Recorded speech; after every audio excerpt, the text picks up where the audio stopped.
Ya, pemirsa, komitmen Indonesia dalam menjunjung multilateralisme dan mendukung penguatan PBB menjadi salah satu yang disampaikan Presiden Prabowo Subianto dalam debat umum sidang Majelis Umum PBB di New York, Amerika Serikat pada Selasa, 23 September.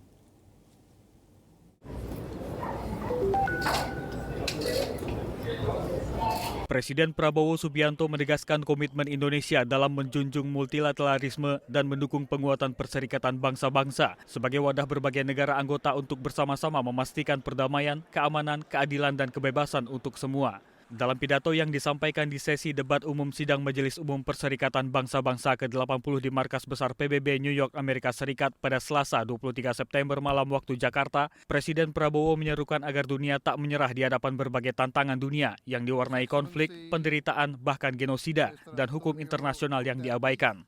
Menurutnya justru inilah saatnya dunia bersatu untuk mencapai harapan dan mimpi-mimpi masa depan melalui komitmen atas sistem internasionalisme dan multilateralisme, salah satunya dalam forum PBB. Ia menegaskan bahwa dunia membutuhkan solidaritas PBB yang kuat.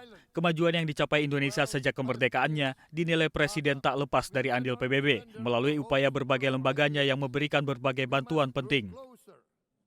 Decisions are made here based on human solidarity by the Security Council, and this assembly gave Indonesia independence, international legitimacy, opened doors, and supported our early development. And because of that, Indonesia today stands on the cusp of shared prosperity and greater equality and dignity.